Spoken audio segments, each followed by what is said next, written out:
Hi everyone! Welcome to my channel at ngayon, tingnan natin ang kalunos-lunos na kwento ni Jacob Rasmussen, isang binata na natapos ang buhay ng maaga sa lungsod ng Naples, Florida noong August 2016. Si Jacob Rasmussen ay isang 20 years old na massage therapist na nakatira sa Naples, Florida na nagmula sa isang maliit na bayan sa Minnesota. Lumipat dito si Jacob dahil naghahanap siya ng mas magandang pagkakataon at mas mainit na klima. Kilala siya sa kanyang kagwapuhan, athletic build at charming personality na mabilis na nagpasikat sa kanyang mga kliyente, lalo na sa mga matatandang babae. Si Jacob ay may kakayahan sa pagpaparamdam sa mga tao ng espesyal na nakatulong sa kanya na magkaroon ng isang tapat na mga kliyente.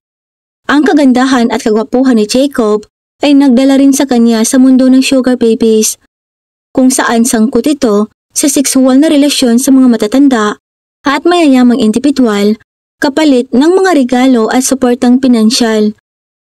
Maraming sugar mommy si Jacob, ngunit ang nangunguna dito ay si Veronica Hayes, isang 59 years old na astrology. Bagamat tinatamasa ni Jacob ang masaganang relasyong ito, hindi rin maiiwasan na may mga komplikasyon at tensyon dito. Sa mga araw bago ang kanyang pagkawala, masaya si Jacob sa kanyang kalagayan. Kamakailan lamang ay nakatanggap siya ng isang napakagandang regalo mula sa isa sa kanyang mga kliyente, isang Audi SUV na pinagmamalaki niya sa kanyang mga kaibigan. Nagpaplano rin siya ng paglalakbay sa Disney World kasama ang ilan sa kanyang mga kaibigan, isang bagay na inaabangan niya sa loob ng maraming buwan.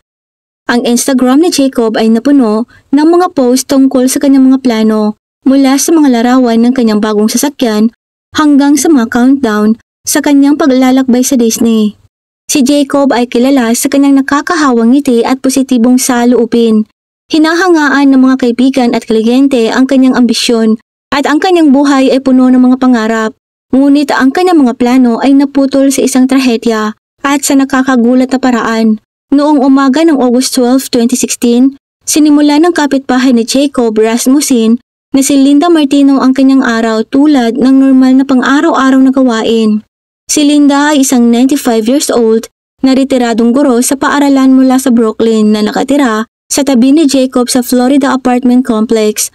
Madalas niyang kausap si Jacob at nag-alala siya nang mapansin niya ang kotse nito, isang makintab na bagong Audi SUV na hindi umaalis sa loob ng 2 linggo. Naisip ni Linda na kakaiba ito dahil kadalasan ay may abalang schedule si Jacob. Bandang alas 9 ng umaga, nagpasya si Linda na tingnan si Jacob. Kumatok siya sa pinto nito ngunit walang sagot. Nag-aalalang ginamit niya ang ekstrang susi na ibinigay sa kanya ni Jacob para sa mga emergency. Sa sandaling binuksan niya ang pinto, naramdaman niyang may mali. Ang apartment ay masyadong tahimik at may hindi ka nais-nais na amoy ang nasa hangin. Tinawag ni Linda ang pangalan ni Jacob ngunit walang sumasagot. Naglakad siya sa sala at sa pasilyo. Nang makarating siya sa banyo, doon niya nakita ang nakakatakot na eksena. Hubad na nakahiga si Jacob sa banyo. Nakalubog ang ulo sa tubig at naaagnas na ang katawan. Napasigaw si Linda at napaatras. Nanginginig ang puso sa kanyang natuklasan. Tumakbo si Linda pabalik sa kanyang apartment at tumawag sa 911 na nanginginig ang kanyang boses habang ipinapaliwanag ang pangyayari. Sa tingin ko ay wala ng buhay ang aking kapitbahay, ang sabi niya sa operator. Nasa banyo at parang may nangyari sa kanya. Ang 911 operator ay sinusubukan na panatilihing kalmado si Linda hanggang sa dumating ang mga pulis. Nabigla si Linda na nagpapabalik-balik sa kanyang apartment habang kinakabahang sumusulyap sa pintuan ni Jacob. Hindi siya makapaniwala sa kanyang nakita dahil ilang araw pa lang ang nakalipas ay nakausap pa niya ito. Pagkalipas ng ilang minuto ay dumating ang mga pulis sa pinangyarihan. Sinicure ng mga pulis ang lugar at sinimulan ang kanilang imbestigasyon. Sinabihan si Linda na maghintay sa labas habang ginagawa ng mga pulis ang kanilang trabaho. Nakaupo siya sa isang bench na nanginginig at nakahawak sa kanyang ulo ang kanyang mga kamay. Sinusubukang iproseso ang malagim na pangyayari. Ang balita ng pagkawala ni Jacob ay mabilis na kumalat sa apartment complex. Nagtipon ang mga kapitbahay sa labas at nagbubulong-bulungan at nag-isip tungkol sa nangyari. Agad namang ibinalita sa mga local media ang nangyari kay Jacob. Dahil sa biglaan at marahas na sinapit ni Jacob, nagulat ang lahat lalo na ang mga nakakakilala sa kanya. Siya ay bata pa na puno ng potensyal at may magandang kinabukasan sa hinaharap. Ngayon ang kanyang buhay ay kalunos-lunos na naputol at ang kanyang mga kaibigan at pamilya ay naiwang nagdadalamhati sa pagkawala nito. Noong August 12, 2016, pinangunahan ng detective na si Samuel Jenkins ang pagsisiyasat kasama ang kanyang partner na si Officer Karen Blake. Pagpasok nila sa apartment ni Jacob, napansin agad ng mga pulis ang nakakatakot na katahimikan. Ang sala ay maayos, walang palatandaan ng gulo. At ilang mga magazines kabilang ang pinakabagong issue ng GQ ang nasa coffee table. Ang apartment ay mukhang normal, ngunit ang nakakabagabag na amoy ay nagpapahiwatig sa isang pangyayaring hindi maganda. Si Detective Jenkins at Officer Blake ay maingat na lumapit sa banyo kung saan natagpuan ang katawan ni Jacob. Maliit ang banyo na may puting tiles at modernong shower. Nakasubsob ang hubad ng katawan ni Jacob sa inodoro. Nakalublob ang ulo sa tubig. Walang nakikitang sinyalis ng isang break-in, ngunit nakakabahala ang eksena. Napansin ni Detective Jenkins ang posisyon ng katawan at ang pattern ng pasa sa kanyang braso at leeg. Iminumungkahi na si Jacob ay lumaban sa umatake sa kanya. Ang banyo mismo ay malinis, walang dugo o iba pang malinaw na ebidensya. Sinimulan ng pulisya ang kanilang pagsisiyasat. Kinunan nila ng litrato ang buong apartment, nangolekta ng mga fingerprints at hinanap ang anumang posibleng clues. Nakakita sila ng isang set ng kitchen knives, ngunit walang nawawala dito. Natagpuan ni Officer Blake ang cellphone ni Jacob sa counter ng kusina. Ito ay isang bagong modelo ng isang iPhone 6s at maaaring naglalaman nito ng mahalagang impormasyon. Maingat niyang inilagay ito para sa karagdagang pagsusuri. In-interview ni Detective Jenkins at ng kanyang team ang mga kapitbahay kabilang si Linda Martino upang mangalap ng higit pang impormasyon tungkol sa mga kamakailang aktibidad ni Jacob at sino mang potensyal na bisita. Binanggit ni Linda na nakikita niya ang ilan sa mga kliyente ni Jacob na dumarating at umaalis, ngunit tila walang kakaiba. Napansin din niya ang bagong Audi SUV na natanggap ni Jacob kamakailan. Dumating ang forensic team at sinimulan ang kanilang pagsusuri sa bangkay sa apartment. Gumamit sila ng luminol upang suriin ang bakas ng dugo. Kahit na sa mga lugar na mukhang malinis, sinuri din nila ang mga hibla ng buhok at iba pang maliliit na piraso ng ebidensya na maaaring naiwan ng kriminal. Habang umuusad ang investigasyon, sinimulan ng pulisya na pagsamasamahin ang isang timeline ng mga huling oras ni Jacob. Umaasa sila na ang kanyang telepono at ang mga security cameras sa apartment complex ay maaaring magbigay ng mga karagdagang clues. Ang malinis na estado ng apartment at ang kawalan ng malinaw na ebidensya ay nagmumungkahi na ang kriminal ay nag-ingat ng husto upang takpan ng kanilang bakas. Ang kalunos-lunos na tagpo sa apartment ni Jacob ay nagmarka ng simula ng isang komplikadong investigasyon. Alam ng mga investigador na mayroon silang isang mahirap na kaso sa hinaharap, ngunit determinado silang alamin kung sino ang responsable dito. Ang unang suspect sa investigasyon ay si Veronica Hayes, isang 59 years old na astrologist. Si Veronica ay kilala sa Naples bilang malaking personalidad at ang kanyang kahanga-hangang pagpapahalaga sa mga kliyente na kinabibilangan ng ilang mga kilalang tao. Nakatira siya sa isang marangyang mansyon. Si Veronica ay may reputasyon sa pagiging mapagbigay. Madalas na nagbibigay ng mga mamahaling bagay sa kanyang mga kaibigan at kliyente. Gayunpaman, kilala rin siya bilang possessive at obsessive, lalo na sa kanyang mga personal na karelasyon, at hindi lingid sa karamihan na si Veronica ay nasa isang sexual na relasyon kay Jacob Rasmussen bilang kanyang sugar mommy, na nagbibigay ng regalo kay Jacob kasama ang 70 inches flat screen TV na natagpuan sa kanyang bahay. Nang unang tanungin ng pulisya si Veronica, kalmado siya, ngunit kitang-kita ang pagkabalisa. Inamin niya na labis siyang nasaktan nang matuklasan niyang may ibang babae si Jacob. Sa kabila ng kanyang damdamin, itinanggi niya ang anumang pagkakasangkot sa krimen. Ang mga investigador ay maingat at masinsinan nilang tinanong si Veronica. tungkol sa kanyang kinaroroonan noong gabi ng krimen. Sinabi ni Veronica na tulad ng isang tipikal na Virgo, nag-iisa siya sa bahay at nagbabasa ng pinakabagong issue ng Astrology Today at nagmumuni-muni. Iginiit niya na ilang araw na niyang hindi nakita si Jacob at iginagalang niya ang pangangailangan nitong privacy bilang Scorpio. Ang pulisya ay nag-imbestigan ng mas malalim na background ni Veronica. Nalaman nila na siya ay may kasaysayan ng matinding relasyon kabilang ang 3 nabigong pag-aasawa na kadalasang nagwawakas ng hindi maayos. Sa panahon ng interogasyon, nagbago ang kilos ni Veronica. Naging mas defensive at nabalisa siya, lalo na nang tanungin ang tungkol sa relasyon nila ni Jacob. Inakusahan niya ang mga pulis ng hindi patas na pag-target sa kanya dahil sa kanyang kayamanan at pagka-high profile sa pamumuhay at paniniwala sa astrolohiya.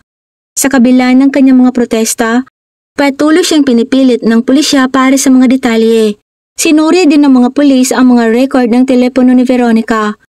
Nakakita sila ng maraming tawag at text messages ni Jacob sa mga araw ng krimen. Ang ilan sa mga mensahe ay mapagmahal habang ang iba ay desperado at pagdududa. Ang katibayan na ito ay nagpinta ng isang larawan ng isang relasyon na kinukontrol ni Veronica. Sa kabila ng dumaraming ebidensya at ang pabago-bagong pag-uugali ni Veronica, ay walang direktang patunay na nag-uugnay sa kanya sa pinangyarihan ng krimen. Nangangailangan ang pulisya ng mas konkretong ebidensya para makagawa ng pag-aresto. Habang nagpapatuloy ang investigasyon, si Veronica ay nananatiling ang pangunahing suspitsado. Ang pangalawang suspitsado na iniimbestigahan ng pulisya ay si Briony Michelkins, isang 68 years old na milyonaryo na taga-Australia. Nakamakailan lamang ay lumipat sa Naples pagkatapos humarap sa mga personal na problema sa Australia. Si Briony ay mahigpit ding nagpoprotekta sa kanyang mga kaibigan. Ngunit minsan ay madali ding uminit ang kanyang ulo na maaaring sumiklab ng hindi inaasahan. Nagsimula ang pagkikipagtalik ni Briony kay Jacob ilang sandali bago siya mawala. Bilang isa sa kanyang mga sugar mommies, bukas palad siyang nagbibigay sa kanya ng mga mamahaling regalo. Kabilang ang Audi SUV na natanggap niya bago siya nawala. Nang tanungin ng pulisya si Briony, siya ay masunurin ngunit nagpahayag ng pagkabigla sa pagkawala nito. Pinangunahan ni Detective Samuel Jenkins at Officer Karen Blake ang interogasyon. Tinanong nila si Briony tungkol sa kanyang mga aktibidad noong gabi ng krimen. Sinabi ni Briony na siya ay nasa Naked Masquerade Ball sa Naples Grande Beach Resort, nakikipag-usap sa iba pang mayayamang dumalo at nag-i-enjoy sa gabi. Nagbigay siya ng mga pangalan ng ilang tao na maaaring kumpirmahin ang kanyang alipay kabilang ang mga lokal na may-ari ng negosyo at mga socialites. Sa panahon ng interogasyon ay nananatiling tahimik si Briony. Ngunit nagbabago ang kanyang kilos kapag tinatanong tungkol sa iba pang mga relasyon ni Jacob. Siya ay tila naiirita at nagiging defensive. Iginigiit na wala siyang ideya tungkol sa kanyang pagkakasangkot sa ibang mga babae. Nakita ng pulisya na kahina-hinala ang reaksyon na ito dahil nagpapahiwatig ito ng posibleng selos at motibo para saktan si Jacob. Hinalughog ni Detective Jenkins at Officer Blake ang bahay ni Briony para sa anumang ebidensya na mag-uugnay sa kanya sa krimen.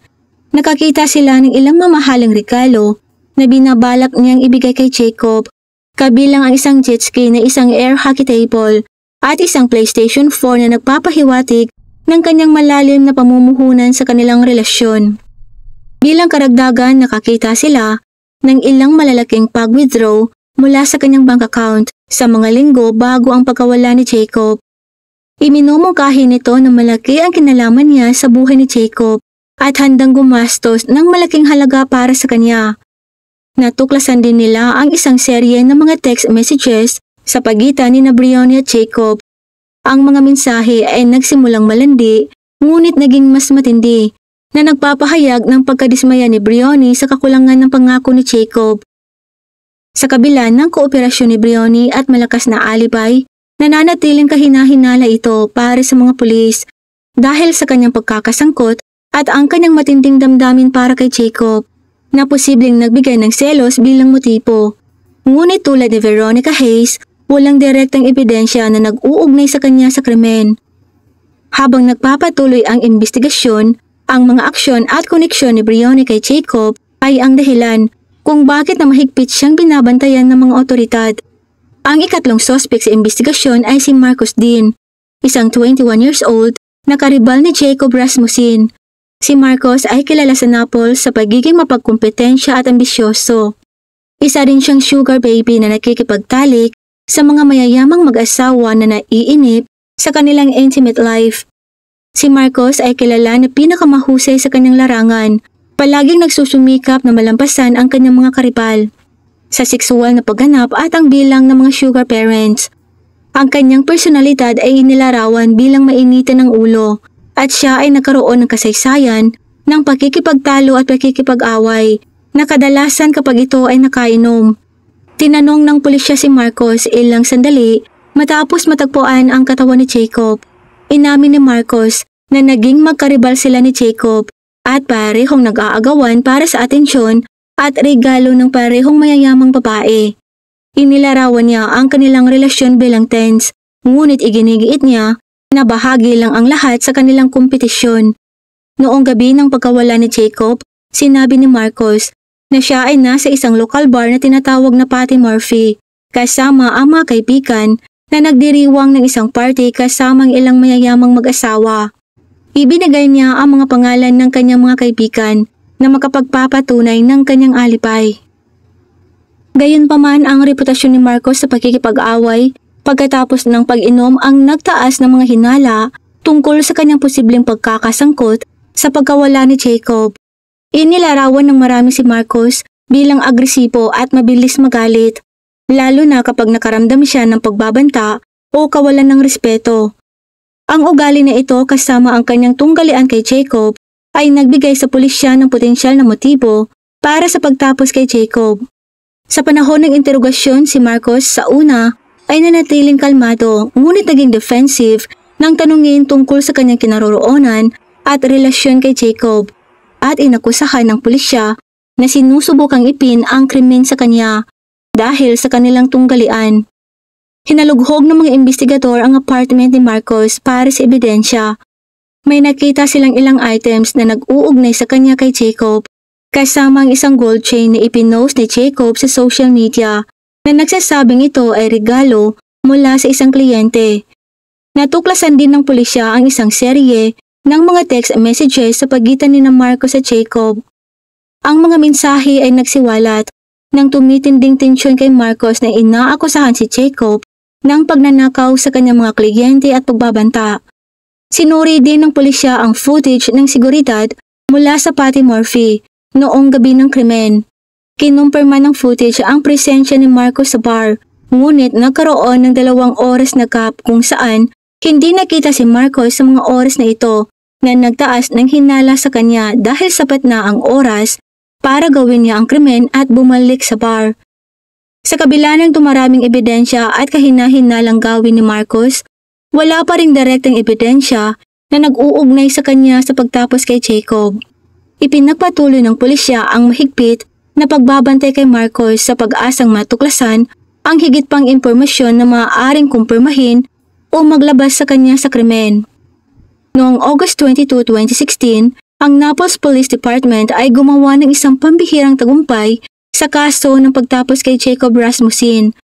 Ang detective na si Samuel Jenkins at ang officer na si Karen Blake ay nakakuha ng sapat na ebidensya upang makilala ang tumapos kay Jacob.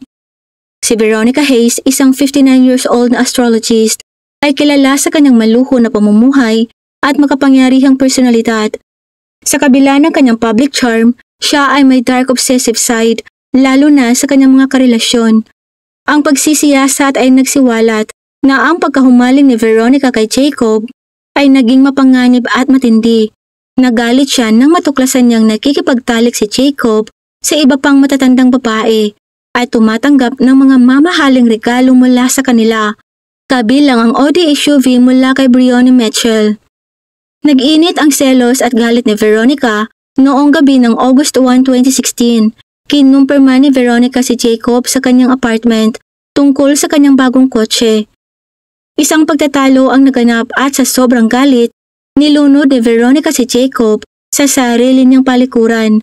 Pilit niyang ibinaon ang ulo nito sa tubig hanggang sa tumigil ito sa pagpupumiglas.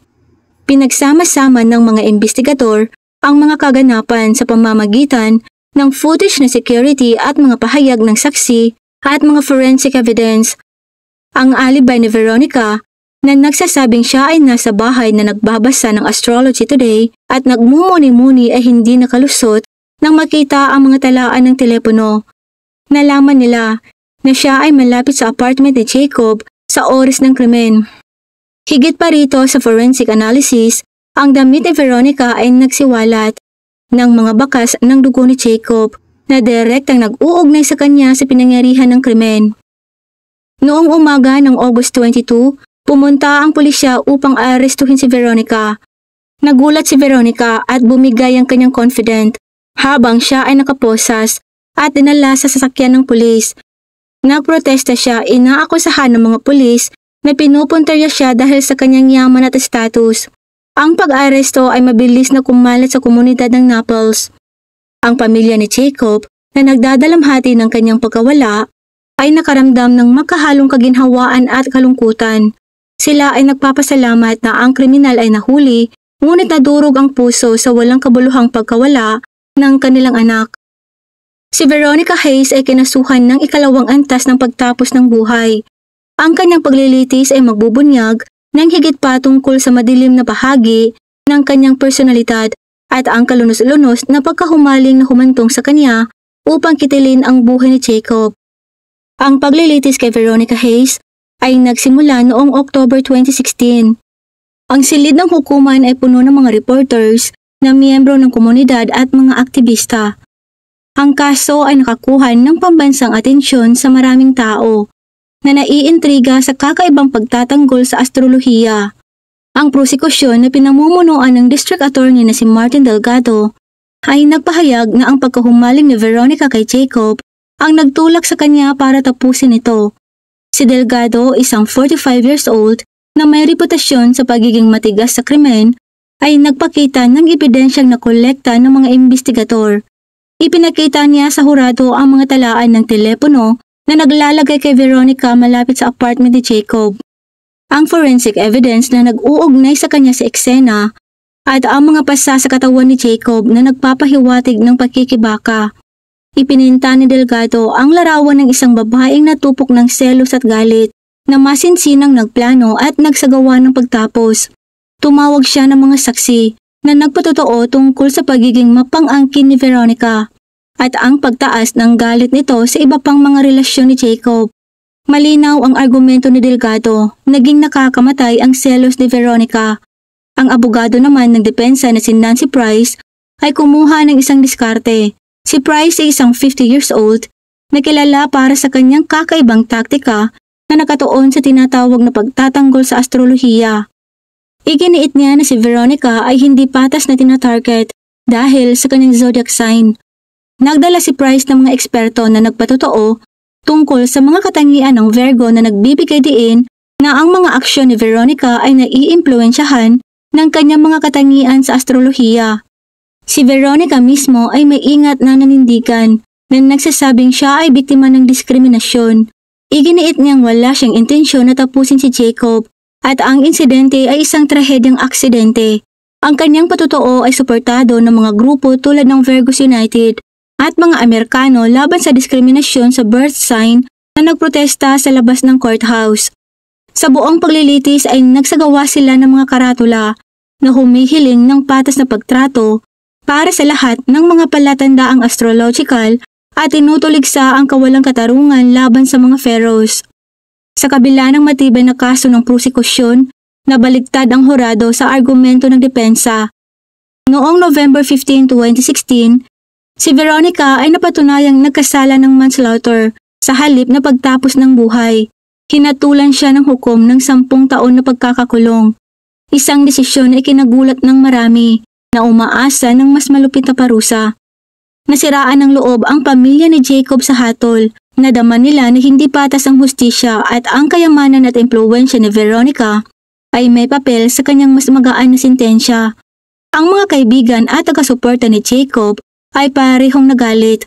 Ang pakiramdam nila ang paglilitis ay naging isang palapas sa halip na isang pagbibigay ng katarungan.